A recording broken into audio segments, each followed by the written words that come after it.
Il y a autre chose, c'est une des ossatures du marché action en ce moment, c'est l'IA, bien entendu.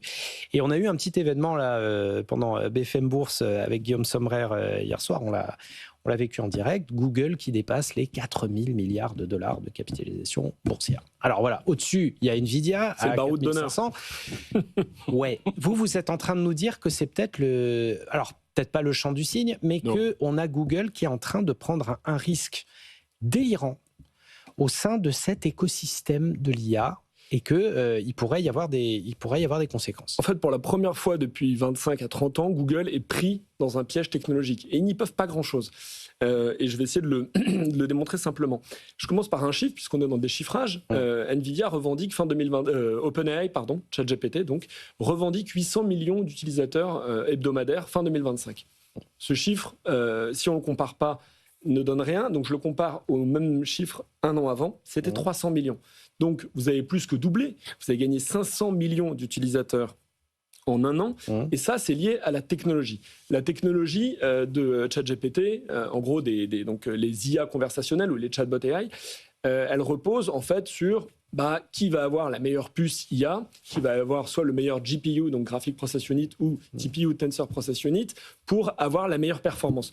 Je vous passe les détails, mais aujourd'hui, c'est Nvidia, avec les GB200, qui ont les meilleures puces. Si vous choisissez de passer avec Google, vous avez des TPU qui sont extrêmement performants, mais le problème, c'est que personne ne veut acheter les TPU de Google, parce que si vous achetez à Google, vous faites monter l'activité cloud d'un de vos concurrents.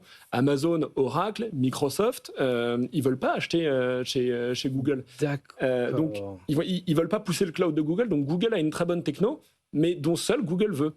Donc ça, c'est le premier problème. Le deuxième problème, c'est que comme ChatGPT, technologiquement, devient toujours plus performant, parce que OpenAI est le premier servi par Nvidia. Nvidia est le premier servi par TSMC pour fabriquer les puces. Tout à fait. Technologiquement, ChatGPT va devenir toujours plus performant dans ce qu'il est aujourd'hui, c'est-à-dire un système de requête pour avoir une réponse. Aujourd'hui, tout le monde se sert de ChatGPT. C'est très simple. Vous posez une question, vous avez la meilleure réponse possible.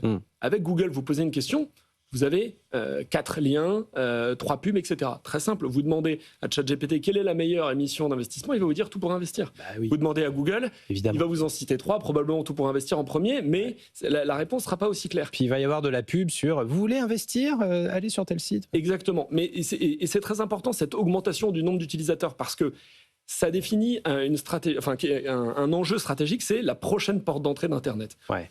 La publicité en digital suit toujours la porte d'entrée.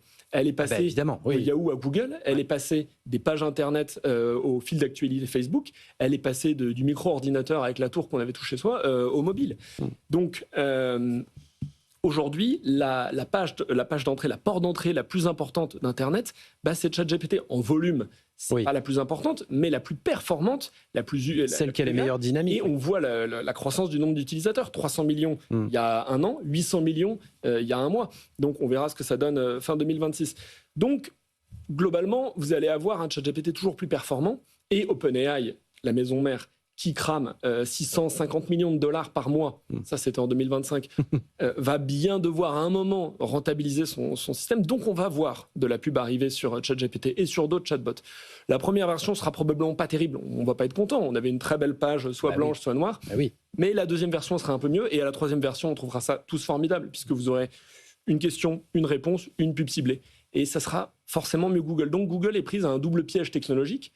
Le premier, c'est que personne ne veut de ces TPU, qui sont pourtant très performants. Et le deuxième, c'est que, comme on est habitué maintenant à ce que les chatbots donnent la meilleure réponse, évidemment, les 95% de monopole sur les recherches vont avoir une lente érosion, mais il est très probable que dans 5 ou 10 ans, Google soit dans un oligopole sur ce marché de la rente publicitaire, parce que la rente publicitaire, les 60% du marché publicitaire digital, donc trusté par Google et Meta, c'est environ 400 milliards de dollars. Ça sera environ 600 milliards de dollars en 2030. Donc si OpenAI en prend ne serait-ce que 5 à 10%, c'est quelque chose entre 50 et 100 milliards de dollars. C'est ça. Donc il faut bien se rendre compte que ça va arriver en termes de nombre d'utilisateurs. Si on veut jouer cette augmentation des revenus publicitaires chez OpenAI, c'est pas coté, mais ça appartient à qui à 49%? À Microsoft. Donc la tech, depuis 25 ans, j'en parlais avec Christian en coulisses, le grand gagnant quand même, c'est Microsoft.